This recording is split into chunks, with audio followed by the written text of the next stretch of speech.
Hello, Flameborn. You have just awoken in Embervale and you have no idea what to do and what to expect. Don't you worry, because I've been around for a while and I collected a few tips and tricks that might help you to get around. I try to not put in too many spoilers, but this video is absolutely not for people who want to blind explore the game, but for those who love to have some knowledge before jumping into an adventure. These are my tips and tricks for you to become the best Flameborn in Embervale.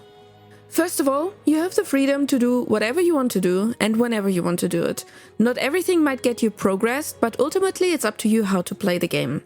These tips here are things that I found helpful in my first 70 hours of playing and within my first early access playthrough.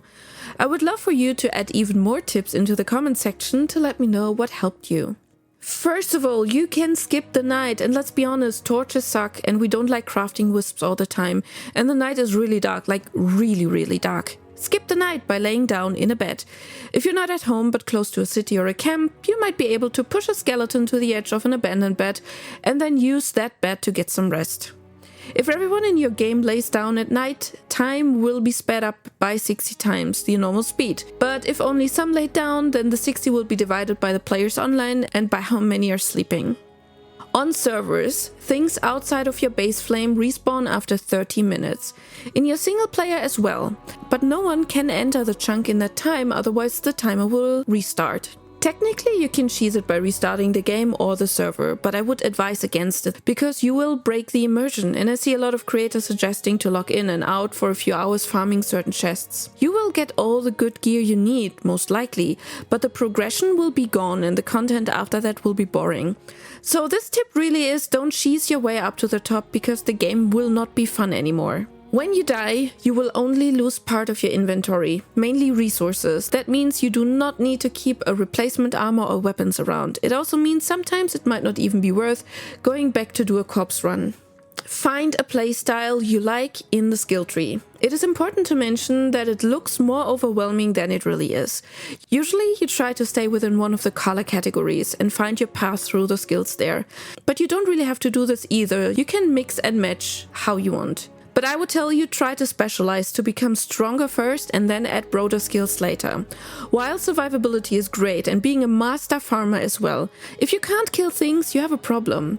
I personally prefer two-shot bosses, even though I need to farm twice the amount of trees to get the same amount of wood. Don't be afraid to reskill your character if you dislike something you leveled in, but make sure to take a screenshot of your skills before you do it, especially if you only want to reskill a few points, because resetting them on your flame will completely wipe all of the skill points instead of letting you opt out of certain skills. If you have 14 skill points left over, invest them into the updraft skill for your glider. This is in between the trickster and the assassin skill tree, and the double jump in between the survivor and the athlete tree. Those two are not needed to play the game, but it makes getting around the area a lot easier. And if you anyway plan on skilling in one of those tree branches next to the skills, it might be worth just getting them anyway. Enemies have weaknesses and strengths. Your job is to find out what they like and what they don't like. Certain damage types might simply not work with certain enemies. As a mage, your attention is on the element that you use to do the damage. But even this is not set in stone, because a weak but effective element attack can be worse than a strong, ineffective one. As a spellcaster, you want to invest into the eternal spells. You will get some through quests and some can be crafted. They are pricey but so worth it. They're stronger, but they also don't block many slots in your backpack. Eternal Fireball and Eternal Acid Bite make you the star at every boss fight. Eternal Chain Heal helps with group play. Unfortunately, there's no Eternal Lightning spell in the game yet, which means skilling into lightning as a mage is not endgame viable. Don't miss out on leveling your character as you progress through the story and the quests. If you simply go from quest to quest, you will quickly face the problem that you might be underleveled and undergeared for the area you are in. Considering almost everything in the game gives you experience and level ups, it's worth to do some chores around the base before you get to the next quest. Face tanking enemies works maybe the first 30 minutes of the game. After that, it makes sense to learn the enemy's attacks and how to dodge. Especially as soon as you are sent to the first boss, you need to know how to dodge attacks, even or maybe especially as a ranged fighter. This can make a difference between dying and surviving. Even if you want to go melee, it's handy to have a wand as one of your first weapons, because you can do ranged attacks while not being super tanky yet. The wand does not use any mana and you can block while attacking. Just farm a few skeletons early on and make your first wand from bone. Later, when you get boosts through your skill tree, the wand will become less and less effective, then you can drop it for your main weapons. And as a mage, use staff and wand and switch between both. The staff does insane damage, but it needs to charge longer and it doesn't allow you to block. And it needs mana and charges. With the wand you can block and spam weaker attacks while neither using mana or charges. Both complement each other very well. Build a base and improve it with decorations to build up your resting bonus. The resting bonus is crucial for your gameplay. The better the comfort level is in your base, the longer is your resting bonus. The resting bonus increases your maximum stamina and stamina recharge. Stamina is a universal stat you don't want to let run empty. Leveling up your flame will increase the building radius in which you can build. You will later have even enough space to build a little village in which every of your NPC has their own house. You can either choose to use pre-made building elements shown in the building menu, or you can build voxel by voxel. It's up to you, but you can be very creative with the building. When you place a structure and it clips into the ground and then you remove the structure, it leaves a hole in the shape of the structure within the ground. Use this to make quick and perfectly shaped basements. Keep in mind that this won't give you the resources though. For that you will need to farm manually with your pickaxe. Exploring through the biomes will give you access to a lot of different building materials. Mix them to create a more interesting looking base. Check photos of real-life buildings and analyze how they are structured. Coming back to a pretty base makes you feel much better after a long day of slaying monsters. If you want to build in a specific style, but the comfort items that give you the highest boosts don't fit that aesthetic, build a basement room and just stuff the shiny bronze and golden items into it. Let people wonder how your little shed can give you such an insane rusty buff. Switch to magic chests as quick as you can craft them, because they enable wireless crafting. Once you have the resources to make magic chests, try to get at least a few to store your crafting resources in. Resources in these chests can be detected by most crafting benches that do not need the resources in their own crafting inventory, and that makes crafting new things super easy and quick. Upgrade the amount of chests that you have as you progress. Crafting things often unlocks more things, so craft stuff to make sure you know all of the recipes possible. One great example is the boss head trophies. They unlock better qualities once you have crafted the quality below them, and it goes all the way up to legendary trophy quality, boosting your comfort level with 3 points. Upgrade tools like pickaxe and axe as soon as you have the upgrade available. Not only will the farming be faster, but you will also get more resources and more rare resources. I noticed the difference when I upgraded from my normal pickaxe to the next better one while farming ember. The old one gave me 1 ember stone every 6 hits. The new one gave me 1 ember stone every 3 hits and sometimes even 2. That was a life changer. The rake is kind of crazy. It can dupe certain rare terrain blocks like roadblocks, flower dirt and farmland. It seems to be intended, and it's worth using it if you want to spread these materials on the ground without having to craft a lot of it. It also helps you to even the ground when you want to build. The only difference between the normal and the improved rake is the range that you have, and you can also even make ramps with it. You only have to change the angle. Items can be repaired at no cost at the workbench. This is really handy because you don't need to collect resources that may otherwise be needed to craft the items. You just need to open the interface of the workbench and then you close it again and you're good to go. Don't be like me and wait until you craft the glider and the grappling hook. Make them as soon as you can, especially once you reach the part where you have to do puzzles. A glider and a hook are essential to progress. There's no way around it, and there's a reason why the blacksmith keeps reminding you. Find gear that suits your skill tree. The gear that you find is often catered towards certain playstyles. Read the descriptions and the boost that you get. Also compare weapons and armor to test it yourself. Sometimes mixing and matching armor can make sense as well. Experimenting and comparing things is the key here. Don't hoard gear you never use. Turn it into runes for upgrading your gear, which you by the way should always do, or resetting your skill points. There's no point keeping the same version of an item over and over again. You can only use one at a time anyway, and there's also no point in keeping lower gear, because there's no reason for you to still use it. Right-click things and turn them into runes if possible. Once you can craft backpack extensions, you should. Nothing more annoying than having to head home when farming because your inventory is full. There are better extensions later on when you progress through the hunter storyline. You can get water at the very beginning at the well in the ruins. There will be more wells you stumble upon later on. It's worth emptying them when you see them, and much later you will even be able to craft wells that take away the limitation on how much water you can get. Especially when you go into growing plants, you need a lot of water. Food will give you buffs on certain stats. Use your 3 food buffs you start with. You can mix and match different foods to boost yourself, depending on your class or even what you're planning on doing. It makes sense to have certain things always on hand, or rather in your inventory, to buff yourself when you need it. Don't bother with the lean meat at the very beginning.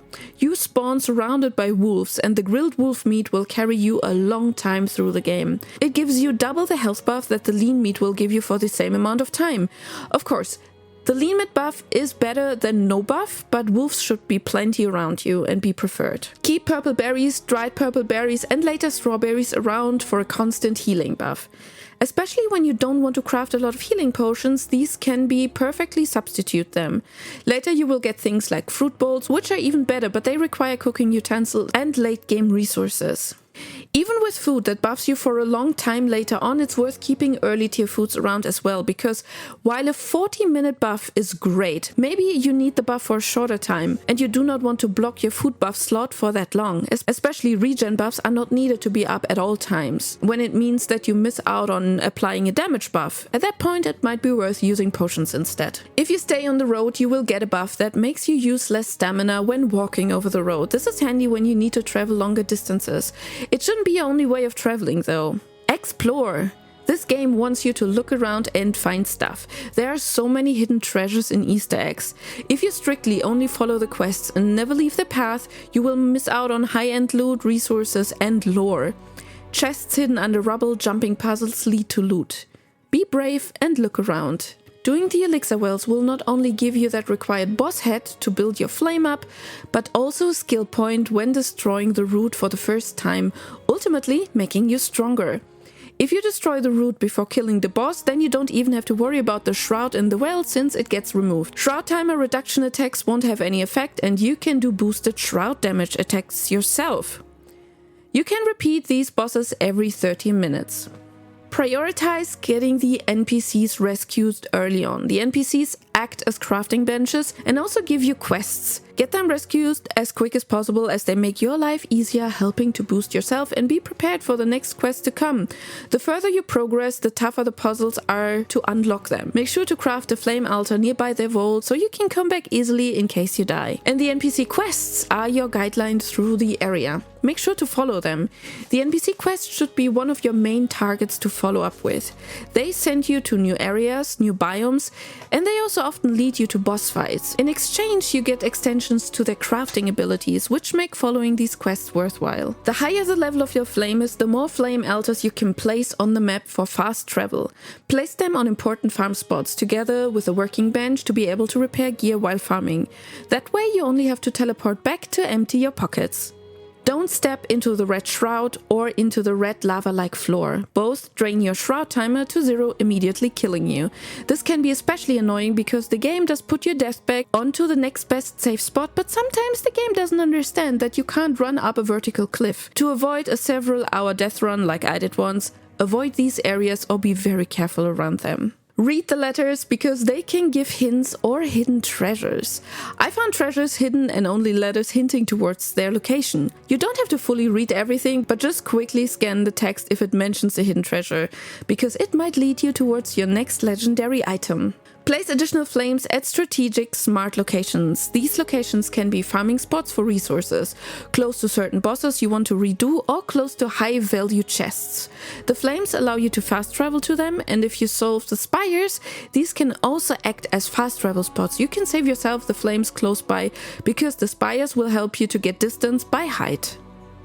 Stuff within your base flame can be dismantled for easy resources, so you don't have to chop down trees or pick away the stones.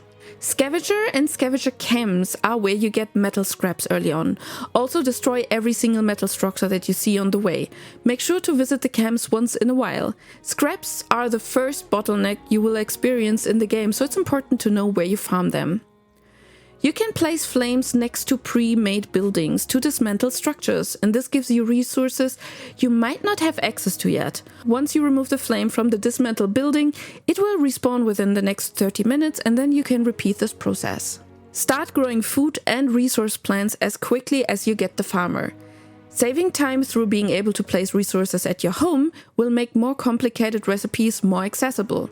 Setting up farmland and seed boxes and creating your own little homestead might take time, but it's worth it. It is also worth stopping at abandoned farms on the map to get access to new plants like corn, tomatoes and paprika, to be able to grow your own seedlings for infinite food.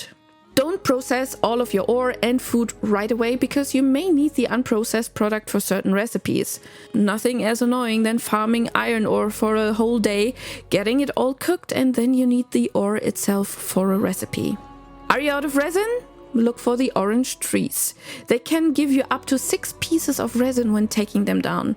There are already some in the starter area, but there's a lot in the Revel Woods later on. It's worth going back because you will never not need resin for certain things. Most things can and should be broken because they contain resources. If you see chests, boxes and barrels, it's worth to destroy them. Especially early on you can find fiber, string, wood and even metal scraps in them. Farm enough to have some resources at hand so you do not have to farm for every new craft. Nothing more annoying than wanting to craft something really quick and you don't have the resources. And you need to go resource hunting first before you can progress. By the time you come back with the resources, you already forgot what you left the base for. When farming something, make sure to bulk farm. It may take some time initially, but saves you a lot of time later on. When you go farming, use the water and honey buff to keep your stamina pool big and the recharge quick. Also, never go farming without your rested buff up. This is super affordable early on because none of these things require you to prepare anything. Later on, cooked eggs are a nice addition to these 2 buffs as it gives you an even bigger stamina buff. And these are all the tips I have for you when you start freshly into Enshrouded or you feel like you're stuck and you don't know how to start or progress. I would love to read even more tips from you because learning together is getting better together. Head to the comments and let me know what you didn't know yet and also the things I forgot. Thank you for watching this video. Stay alive and thrive!